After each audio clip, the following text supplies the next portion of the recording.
Data w'ubwiza budasanzwe so umwami wacu Yesu Kristo, senge umene data ugiye kumva ijambo riramwubaka mu izina rya Yesu, amen. Turabaramukije mwese bakunze ibikiganiro, aracyariho ibyizigiro, amahoro y'Imana nakomeze kubana namwe.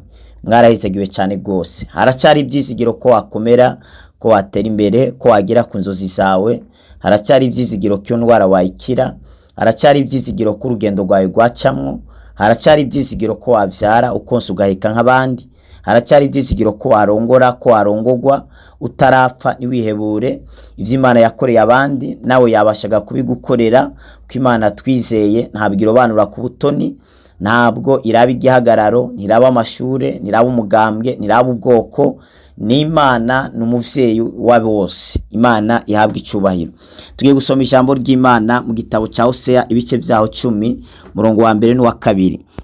Haravuga ngo ivyago Abisirayeli bihamagariye. Turaganira ku ijambo rivuga ngo ni giki wihamagariye. Ni giki wihamagariye. Ko hari ibintu byinshi abantu bacamwo, hari ibintu byinshi abantu bisangamwo, bakagiriza Satani kari we soko yabyo, ariko ugasanga si Satani ahubwo nibo ubwabo babyihamagariye. Aha nyene muri Hosea 4 umurongo wa 6 avuga ngo abantu banje baranduwe no kutamenya. Bisigura ngo abantu b'Imana ntabwo baranduwe na Satani, ahubwo ikibaranduye ni kutamenya. Birikivuga ngo abazi Imana yabo bazakomera, nibamara gukomera bakore ivy'ubutwari. Ariko n'abantu bazi Imana yabo, kubera ukumenya Imana niko wimenya, kubera twaremwe mu ishusho y'Imana. Ukumenya Imana niko nawe wimenya. Umuntu wa mbere Satani kugira ngo amukorore ntabwo yamukururiye mu cyaha, ahubwo yamwibagije icari, yamwibagije uko Imana yamuremye. Umuntu atakaza igicapo cyungene asa n'Imana, maze yemera amabwire y'umugwaniji Satani. Igihe cyose uzumviriza Satani, umenye neza kuzaburi munsi y'ubushobozi bwiwe. Ariko igihe cyose uzumviriza Imana, uzaburi munsi y'ubushobozi bw'Imana, kandi uzaburi hejuru y'ubushobozi bw'abadayimoni. Ibyo bizatuma Satani adashobora kuganza cyangwa kuzana imigambi cyangwa ibyago ku nzira yawe. Wewe wizeye Imana, wewe wakurikiye Imana, uri munsi y'ububasha bw'Imana, uri munsi y'ugukora kw'Imana, wowe ugendana nayo, Satani hari ibintu atazigera azana ku nzira yawe, ku buzima bwawe. Ni igiki rero wihamagariye? Imana idutabare cyane. Hariho abantu tuzana mu buzima bwacu batari bakenewe, hariho ibintu tuzana mu buzima bwacu bitari bikenewe, hari ingendo dufata zitari zikenewe, hariho abantu turondera ko baba inshuti batari bakenewe. Kenshi ari ibintu bitubaho Imana atariyo yabikoze, na Satani atabigizemo kumbure uruhara, ahubwo ari twebwe twabyikururiye. Imana ntabwo yica bene data. Imana ni rukundo. Imana nta kibi kiyikomokaho. Imana n'umuco. Birivuga ngo muri yo nta kinyoma, nta kibi, nta mwijima na mukeya ubayo. Ibyago byose duhura nabyo, ibibazo byose duhura nabyo, isoko yabyo ni Satani. Ariko kandi umuntu nawe ni nizira Satani nawe ashobora gucamo kugira ngo azane ibyago hano mu isi, ariko umuntu arashobora kumwankira.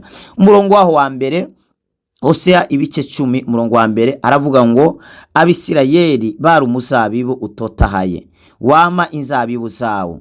Uko ivyo bamye byabaye byinshi, uko ivyo bamye byabaye byinshi, niko bagiye bagwiza ibicaniro byabo by'ibigirwamana.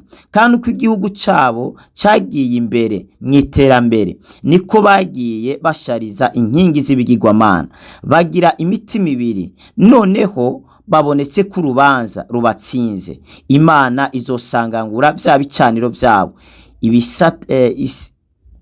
isatagure za nkingi zabo. Imana ishimwe cyane. Abisirayeli bari ubwoko bw'Imana. Imana yari yarashize ha ruhande itandukanya n'abandi bantu, ibatandukanya n'abandi bantu.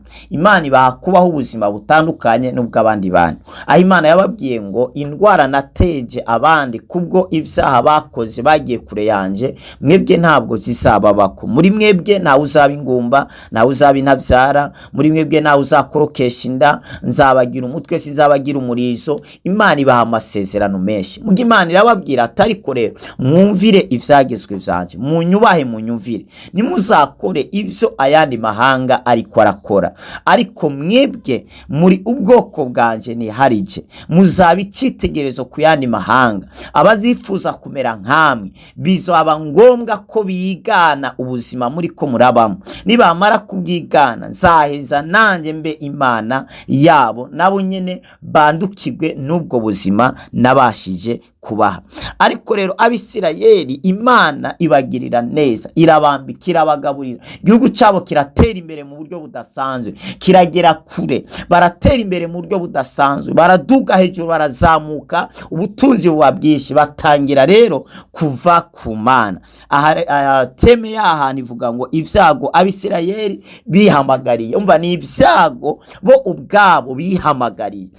Umva nta wundi muntu yabibahamagariye, nibo nyene ubwabo babyihamagariye, kubera ko batigeze bahagarara mu ijambo ry'Imana, bahagarare muri kirya Imana yari yaravuze. Igihe cyose uzaba kure y'ijambo ry'Imana, igihe cyose uzava mu cyagezwe cy'Imana, umenye kuzaburiko wihamagarira ibyago, wihamagarira Satani. Birivuganye igisuma nikizanywa n'ikindi, atari ukwiba no kwica no guhonya no gutikiza. Igisumanire ni Satani. Ngariko jeho nazawe no kugira ngo muronke ubuzima mu buronke busesekaye. Uwo ni Yesu. Yesu yazawe no kugira ngo turonke ubuzima bwiza. Yesu yazawe no kugira ngo tubeho ubuzima bw'umwidegemvyo. Abigalatiya 5:1 havuga ngo Kristo yatugobotoye ngo tubeho mu mwidegemvyo, tubeho turi mu mwidegemvyo, nta kibazo, nta ndwara, nta bibazo, tubeho turi mu mwidegemvyo ku buryo Satani atadutwara hagomba, ataduteza ivyo ashaka. Nico Kristo camuzanye, yaje kudugobotora, yaje kutuvana mu mwijima,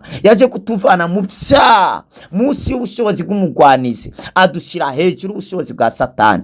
Ariko abakristo barishwe no gutamenya ico bari. Abisirayeli kubw'icyubahiro barose, kubw'amafaranga barose, ntabwo bigeze barondera Imana, basi ngo bubaka inzu y'Imana, basi ngo bakuri ikintu gihibara Imana, ahubwo ngo baciye bafata ibigirwamana ngo babizana mu mazu yabo, batangura kubishariza, batangira kuvyambika. Uko igihugu giteye imbere, amafaranga bakayaronka, bagaca bagura inzahabu, bakagenda bagashariza vya bigirwamana vyabo, bibagira Imana, mitima yabo iva ku Mana. Ibibi biravwira mu gisagara, biravwira mu gihugu, zaho Imana ihagurukira avuga ati aba bantu nje nabagiriye neza, ndabateza imbere kugira ngo ndebe ko bankunda bampindukira, none raba ahubwo bakomeje kuba kure yanjye. Noneho hari ivyago rero bikururiye ubwabo, kubera icyo kintu bakoze hari ivyago bikururiye. Adamu na Eva Imana yababwiye ati byose mwemererwa kubirya, ariko hariho kimwe mutemererwa kurya, kigiti kiri hagati mwitongo, umunsi mwakiriyeho muzapfa nta kabuza. Si Imana yabahaye itunda ngo barye, sina Satani yaryamuye ngo barye, yarababwiye nabo bahita baramura bararya. Niyo mpamvu Imana yavuze ngo gukoze ivyo utanyumviye, ukumvira umugore, wa mugore ukoze ivyo ukumvira inzoka, ntiwumvira ijambo ryanje, uzavyara urushe. Imana ivuga ibintu bitandukanye. Bw'ibyo Imana yabivuze ati impamvu ibintu bimeze uko, impamvu ibintu bigiye gushinduka, bigiye kumera uko, ni kubera ivyo ukoze. Imana ntiyavuze ngo ni kubera Satani, oya, yavuze ngo ni kubera ivyo wewe ugize, wewe ukoze. Muyandi majambo, iyo umuntu aza kuguma yumvira Imana ntarye kuri kijya giti, n'ubu Adamu tuba abakihari, abari sekuruza, abari niwe mwami w'inosi, dufate ko abari umwami w'abami, abariho tuba tugenda kumureba, tuba tugenda kurebereka je kuri abasokuruza bariho. Bwa kubera icyaha, mwibuke kandi icyaha cyakuye Satani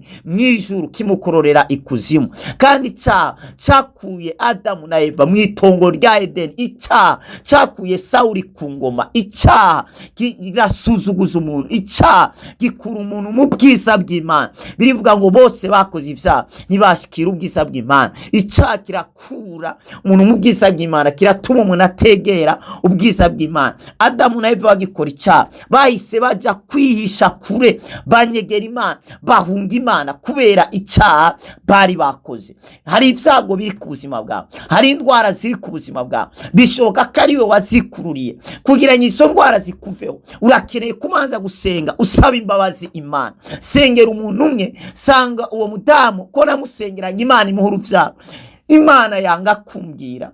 Ndibaza ati niye mpamvu ituma musengera bidacamo, kandi nasengeye abandi bigacamo. Nza gusiguza Imana kubera ndamusengeye igihe kirekire. None Imana imbwira ati yakoroye inda zirenga 10. None yakeneye ndamuha umwana wa hehe.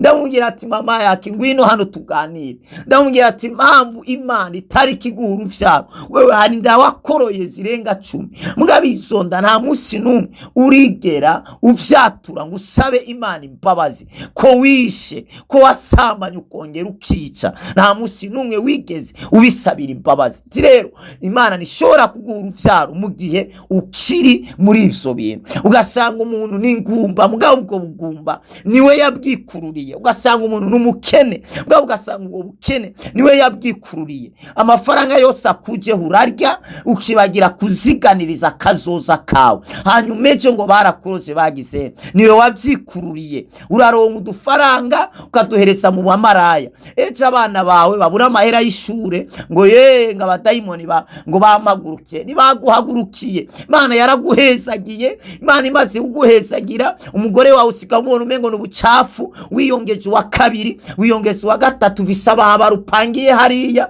Hanyuma ngo ugomba ugume ku kazi, abana bawe ntibakironka ivyo kurya bikwiye kubera hari ahandi hantu uri kurayacisha. Imana ntabwo yakomeza guhezagira. Hari ivyago, hari izindi nyatsi twebwe ubwacu twikururiye, nta kigira cy'umutanga. Imana iraguhezagira. Imana yaguhaye akazi, birivuga ngo n'ubu umwisigirwa muri bike nzaguha kuba umwisigirwa muri vyinshi. Imana yaguhaye akazi, ubu vyarakunaniye gutanga ikigira 10. Imana yaguhaye inzu z'abapangaye, vyarakunaniye muri arya amafaranga abapangaye baguha ngo utange mwo kimwe mu 10. Ejo bazinjira bananirwe gukwishura, ejo bazinjira bicarire avance, ejo bazinjira usanga ibintu ni potopoto. Urategura urugendo rukanga kubera ko wewe uri kurarutegura uri wenyene, ntabwo Imana igushigikiye. Nimpamvu hari abaja mu mahanga bakaburirayo, bakanagaruka kwa kunyene hakuzana ubutunzi bakazana ingwara. Imana idutabare cyane. Ufise indwara wikururiye ubwawe. Imana yaguhaye amafaranga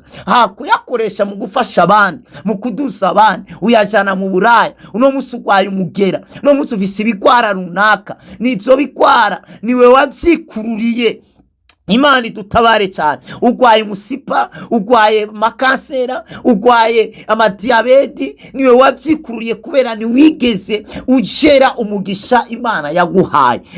Wisinze bisukari, wishinga bigana biri, ni wakoresha ubwenge Imana yaguhaye. Birivuga muri Hosea ng'abantu banje bishwe no kutagira ubwenge, bishwe no kutagira ubwenge. Hari bigwara byinshi twebwe ubwacu twikururiye, hari inzara, hari ubukene twikururiye. Umukobwa umwaraza ngosengera mukozi w'Imana, n'Imana inabari mu mutaye nje gukora. Ndabaza dukeneye umutaye wangaye, tunubwo uba imiliyoni 2 nje numva nakora. Amvise telefone ihagaze mu gaciro k'imiliyoni 8. Ndamubwira ati wagurishije iyo telefone yawe ko harimo umutahe kandi ukagura indi telefone. Nije nitwumvikanye none iyi telefone yanje we nitwagane tukumvikana nta miliyoni kwiza. None nimba twumvikanye niye mpamvu yotuma nawe utogurisha iyo ngiyo ugasigarana ukagura telefone isanzwe, umutahe ukava ngo ngiye ngo ni sawadi nahawe, ngo ni impano nahawe. Ndamubwira ati yo mpano uzayipfana kandi ejo bizagukururira n'ibindi byago kubera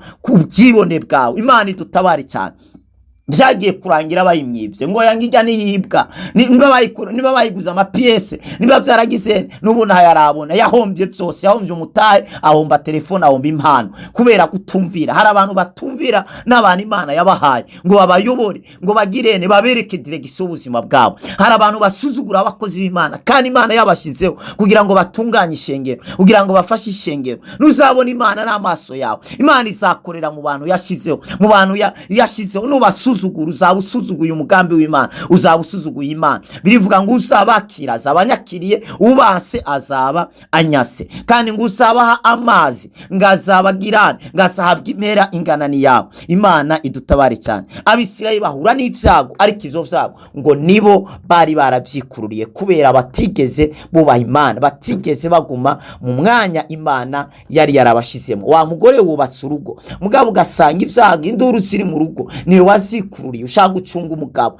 niwe wazikururiye n'ucubaha umugabo nimba ari kubera adafise amafaranga usigaye ushaka kuganza mu rugo ntabwo kimwubaha kandi abagabo iyo bava hose bakagera ku isi bakunda icubahiro kubera gutamwubaha kwawe bizatuma agenda hari abagabo bataha ijoro barara mu mabwate bakaja gusenga bakifuza ko amakoraniro yabandanya ahubwo akamara iminsi kubera avuga ati none inaha muhira n'ubundi niyanduru nyene abandi bakarara mu bubare abandi bakavayo mu masaa sita y'ijoro agomba gutaha we waryamye kubera wahindutse ikibazo kugusohora byaranse yarebye ati abantu bazava bamvuga nabi bazava bingaragaza ukundi kuntu yemera gusonderako mugabo byarakunaniye gushinduka urabyiga ubutumwa bwiza nta manuro nazike utarahabwa mugabo byarase ko wahinduka shuti yanjye uri kuranyuva hari ibyago ufise hari ibyago biri ku buzima bwawe wikururiye ubwawe nimba rero ibibazo bihari mu buzima bwawe n'imindwara zihari mu buzima bwawe ariyo wazikururiye hakenewe ikirere hakenewe gusaba Imana imbabazi hakenewe gushindukira hakenewe kwimenya wisuzumura mbega ibi bintu ndimo mbega ubu buzima ndimo ubwo sije nabyikururiye hamufata umwanya wo gusenga hanyuma usaba Imana imbabazi maze uhindura ivyiyumviro uhindura ibitekerezo maze wongera ufate direction y'Imana Imana igutabare cyane bivuga ngo ni mwana nzabata ni mwangarukira nzabagarukira ya nugarukira Imana iriye kugarukira ndetse ikomezanye nawe umugambi wayo Imana iguhezagire cyane ngiye gusengera umuntu birashoboka shuti yanjye uri kuranyu ufise umutwaro ufite ikibazo runaka twaragusengeye inshuro nyinshi nta nyishu urabona nta gisubizo urabona suko Imana idakora Imana irakora ariko manzi urebe birivuga ngo bari mwisuzuma mwimenye uko mumeze shuti yanjye ni wisuzuma wishire ku munzani mbega ibi bintu ndimo ngo ntabwo ari nje nabyikururiye mbega bino bintu ndimo ntabwo ari nje nabyikururiye ibibazo ndimo si jewe ntandara yabyo nashaka kubwira ntihagira umuntu numwe wagiriza ukunanirwa kwawe ubuzima bwawe ni wowe nyene nagatwe kawe birivuga ngo bari we wisuzuma Imana idutabare cyane ngiye gusengera umuntu yumva agomba gusaba Imana imbabazi ashaka kwiyambura ubuzima bw'icyaha ashaka kwiyambura ubuzima bw'abantu basanzwe bataramenya Kristo ashaka kuva mu byaha ashaka kuva muri Egiputa y'umwijima Egiputa y'ibyaha ndashaka gusengera umuntu ashaka gutandukana na Loti yatumye Aburahamu atumvije iby'Imana ndashaka gusengera umuntu shuti yanjye nuraba inyuma uragira urahinduka inkingi y'umuntu reka kuraba inyuma akanya gato y'urasenga ejo wasubiye muri za bininye ramiriza imbere shuti yanjye ramiriza imbere utahinduka inkingo y'umuntu Imana igutabare cyane ndagomba kugusengera ku Mana umutwaro urawufise sengera umukobwa umwe araho arambwira ati sengera mukozi w'Imana abahungu baraza bakagenda sengera mukozi w'Imana ndangije ndasenga ngiye kureba sanga umukobwa nyawayo nta mungu numwe ataramubona ndabaza Imana kubera iki none Imana imbwira ati uyu muntu arubatse ndaza ndamubaza ati wowe urubatse none ati ngiye mukozi w'Imana meruka ahubwo umutwaro wa Mariya nubatse byahe ko baza bakagenda ndamubwira ati none abo baza bose ni muraryamana ati bose byama byabaye aramubaza ati none abantu maze kuryamana nabo burya we ntabwo barenga 100? Ati yego frema sinona babara, ati nibaza ko banarenga canke bakaba bashika uko nguko. Ndamubwira ati none Imana izakubakira gute kutariyubakira ubwawe, utariyubaka, utariyubaha? Ubonye wese mu bamujyanye, ubonye wese mu bamujyanye uri umugabo w'abantu 100. Yesu yabwiye umugore yamusanze kwiriba ati mbere yuko ngukorera igitangaza manzi ugire ngo hayo mazi wasabye, manzi ugende usa n'abagabo bawe. Aramubwira ati nukuri nta mugabo nigirira. Ati yego uvuze ukuri. Hari abantu batazi kuvuga ukuri, hari abantu bazi imbere y'umukozi Imana bagahishahisha, imbere y'Imana bagahisha, batazi kuvuga ukuri. Imana idutabare cyane, batazi kuvuga ukuri. Yesu aravuga ati ko mbwiye ukuri ndakugirira neza. Imana idutabare cyane. Amubwira ati yego uvuze ukuri kuko uvise 5 bagukuranwako kandi sabi wawe. Aravuga ati uyu mugabo none abagabo yababonye gute ko nabinjije mwijoro atamuna mbona, none uyu mugabo yababonye gute? Yesu arazi ibyawe, arazi ubuzima bwawe. Niba ubona yahoze suko atazi ivyo uri kurabamo, ni wewe rero ho guhindukira kugira ngo umwami akora ibidasanzwe mu buzima bwawe. Data mwiza kandi ugororoka, se umwami wacu Yesu Kristo, uyu mukobwa, uyu mumama, uyu musore, uyu mwigeme, uyu mupapa araciye bugufi imbere yawe. Hari ibyago biri ku buzima bwe yikururiye wenyene ubyiwe. Ndasenga imbabazi zawe Mwana, reka zibe hejuru ubuzima bwiwe. Muye gufata ingingo nzima, muye gufata ingingo ishoboka yo muvana muri buno buzima arimwo, yo muvana muri uyu mwijima, yo muvana muri bino bibazo. Hindura ibitekerezo bye mu izina rya Yesu. Rongora intambuko ziwe, ivyumviro vyiwe, amaso yiwe aleboshate. Muye gutumbera Yesu wenyene. Ibi vyaha nabiharigwe nibimuveho mu izina rya Yesu. Yakira imbabazi ziva kuri wewe, maze ibi vyago bihagarare. Nimba ari ubugumba buhagarare, ari indwara zihagarare, ari ubukene buhagarare, ari ubushomeri buhagarare, ari amadeni ahagarare, guhomba gusubira inyuma bihagarare mu izina rya Yesu Kristo. Ari ubusiribateri buhagarare, ari ibintu vyari yugaye bituruse kubwo gusamara kwiwe. Mwana zongere vyuguruke, umugirire neza, umutabare, umuteturure, umuzamure. Imbaraga zawe zigota ubuzima bw'ukuboko kwawe kube hejuru ubuzima bwe. Umukiza n'amasida, amadiyabete, ibigwara, ko yitahuye agaca bugufi. Mubabarire, muharire Mwana, ucurandura iyo ndwara, ucurandura kino kibazo, ukuraho ino nzitizi, kuraho n'amablokaje. Kuboko kwawe kwiza kumusunikire mu mugisha, kumusunikire mu mugambi wawe mu izina rya Yesu. Amen. Mani bahizagire cyane. Urifuza kubandanya usengerwa, wofise umutwaro runaka, wofite icaki kuremere kikunaniye, uvuga ati nukuri kirandemereye, kiriya kintu wihanye watuye wasabye imbabazi mugabo ukagumubona kigaruka mu vyumviro vyawe, kigaruka mu mutima wawe, mbere kigahinduka nk'ikintu nk'igihome ku buryo uca utangira kwiyumva ko n'Imana itakwemera. Urakeneye kuvugana n'umukozi w'Imana kugira ngo agufashe. Wari ibintu uri kurategura, akeneye kugirwa inama. Urakeneye kugirwa inama mu gikorwa cy'Imana, kugirwa inama mu bintu ushaka gukora, mu ngingo ushaka gufata. Unurakira Yesu umwami n'umukiza w'ubuzima bwawe. Wowe ukeneye kwakira Yesu umwami n'umukiza w'ubuzima bwawe, urashaka kuvuka ubugira kabiri. Wowe warasubiye inyuma mu gakiza, wowe warasubiye inyuma mu gakiza, wifuza kongera kugaruka mu gakiza. Imana iguha umugisha. WhatsApp yacu ni +257 65 77 339 agasaraba 257 65 177 339. Iyo niyo WhatsApp yacu mushobora gutwandikiraho maze tukabasha kubafasha. Mwarahezagiwe, mwari kumwe n'intumwa y'Imana Ndwa Kristo Glory Shine. Mwibuke gusangiza abandi, kabudukurikiranye uri ku rubuga rwa YouTube cyangwa Facebook. Kuri YouTube kanda subscribe, kuri Facebook kanda s'abone, kanda follow cyangwa suivi cyangwa gukurikira mu gihe telefone yawe cyangwa Facebook yawe wayishize mu Kirundi, ucukanda ahantu handitse gukurikira, gukurikirana cyangwa gukurikira. Ariko iri mu Gifaransa ushobora kwandika gukanda ahantu handitse suivi. Kabiri mu Cyongereza ushobora gukanda handitse follow. Imana iguhezagire cyane, no kugira ngo igihe cyose dushize ikiganiro uwa mbere ugikurikirana. Kaburi muri groupe ya WhatsApp sangiza abandi buno butumwa bwiza bwo shobora kubafasha. Imana iguhezagire cyane.